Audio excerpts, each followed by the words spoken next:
সতর্ক দিতে ঝড়ের বেগে।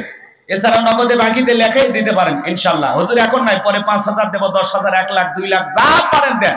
2-4 বস্তা চাল দিতে পারেন ইনশাল্লাহ। 10 লাখ টাকার বোঝা। সকলে একটু সহযোগিতার হাত বাড়াবেন আপনাদের দানের টাকা দিয়া এই মাদ্রাসাটা চলে বাজান। এখানে এতিম ছাত্রীও আছে, তাই না? হ্যাঁ, আপনারা একটু সহযোগিতার হাত বাড়াবেন।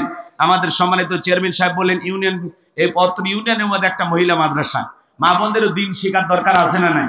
হ্যাঁ, ঘরের বিবি যদি হাফেজা হয়, আলেমা হয়, ঝগড়া হবে, মারামারি হবে, কোনো ঝামেলা হবে হবে না। কারণ যেই মুখ দিয়ে কোরআন তিলাওয়াত করবে ওই মুখ দিয়ে কখনো স্বামীকে গালি দিতে পারবে, শ্বশুর শাশুড়িকে আঘাত দিয়ে কথা বলতে পারবে। এজন্য সমাজের মেয়েদেরকে একটু দিনমুখী বানানো দরকার আছে না নাই? আর মেয়ে যদি মাদ্রাসায় পড়ে পর্দার ওয়াজ করা লাগবে না, এমনি ওয়াজ। কি হয়েছে?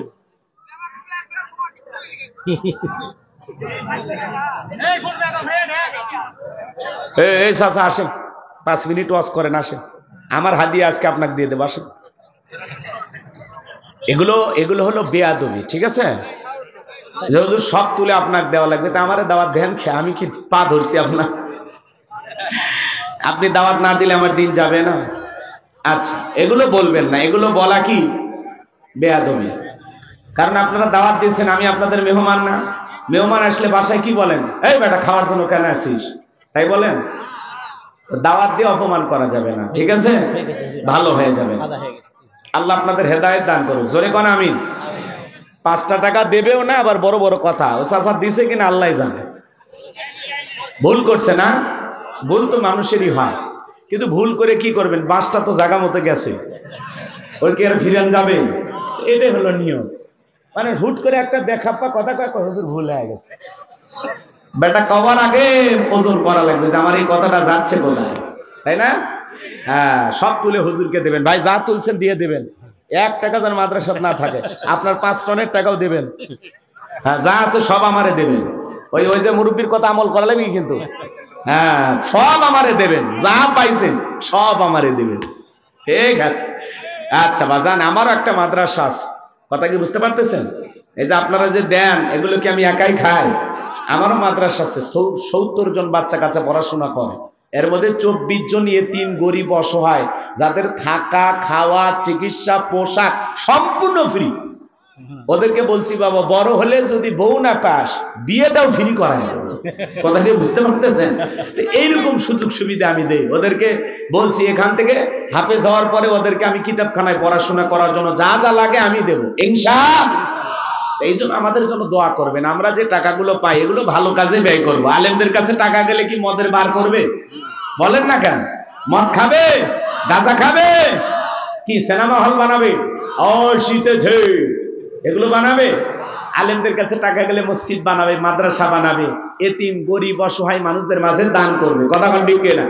আমি জীবনে কত কত ভালো ভালো কাজ করি, আপনাকে বললে কি হবে? মালিক জানে, কে জানে? হ্যাঁ, বলার দরকার নেই। তো চলুন আমরা আলোচনায় শুরু করে দিই। আর না আশেপাশে কেউ কথা বললেন না, যা হয়েছে আলহামদুলিল্লাহ। ওই যে একটা ঠোকা মারতে বলছেন, মারছি তো। এখন চলেন আমরা 12:30 পর্যন্ত আলোচনা করি। 12:30 পর্যন্ত আপনারা ধৈর্য নিয়ে থাকবেন তো ইনশাআল্লাহ? থাকবেন তো ইনশাআল্লাহ? কারা কারা থাকবেন 2 হাত তুলে বলেন ইনশাআল্লাহ। আর একটু জোরে বলেন ইনশাআল্লাহ। আল্লাহ আপনাদের কবুল করুন, জোরে বলুন আমিন। এই যে হাত তুলে ওয়াদা দিয়েছেন, ওয়াদা যেন ঠিক থাকে। আপনারা ভুল করেছেন মনে হয়, বক্তা চালাকি করেছে, আপনারা চালাকি করতে পারেন। 12:30 কেন বললেন? আচ্ছা থাক ঠিক আছে, ওগুলো পরে দেখা যাবে। বোনাস টাইম তো আছে ইনশাআল্লাহ। আর কথা না বাড়াই, চলুন, অনেক সময়। কথা বলবো পবিত্র কোরআনুল কারীমের 66 নম্বর সূরা। সূরার নাম কি? মুলক। বলেন কি নাম? মুলক। মুলক মানে কি জানেন? সার্বভৌমত্ব, কর্তৃত্ব, রাজত্ব, পাওয়ার, ক্ষমতা। আল্লাহু আকবার বলেন। ক্ষমতার মালিক কে? আল্লাহ। হ্যাঁ, এই বিষয় নিয়ে একটু আলোচনা হওয়ার দরকার আছে না? হ্যাঁ জি, যুগের প্রেক্ষাপটে আলোচনা করা লাগবে। একটু অপেক্ষা করেন, সামনে গেলে মজা পাবেন। যুবক যারা আসছো বাবা, নিরাশ হয় না। তোমরাও যুবক, আমিও যুবক, তোমাদের মনের দুঃখটাকে আমি বুঝি। তোমাদের জন্য স্পেশাল কিছু আলোচনা মাথার মেমোরিতে সেভ করা আছে, সময় মতো ডাউনলোড দিয়ে শোনায় দিব। ওইটা হয়তো 1 ঘন্টা 2 মিনিট পরে শুরু হতে পারে। মা বোন যারা আছেন, মা আপনারা অস্থির হবেন না, আপনাদের আলোচনা হয়তো 1 ঘন্টা 32 মিনিট পরে শুরু হবে। অতএব আগে শুরু করতে দেয়। সূরার নাম কি বললাম? একটু জোরে বলেন। সূরা মুলক। মোট আয়াত আছে 30টি, রুকু আছে 2টি। বিশ্বনবীর মক্কার জিন্দেগিতে আল্লাহ তাআলা এই সূরাটি নাজিল করেছেন। আমি আপনাদের সামনে 2টি আয়াত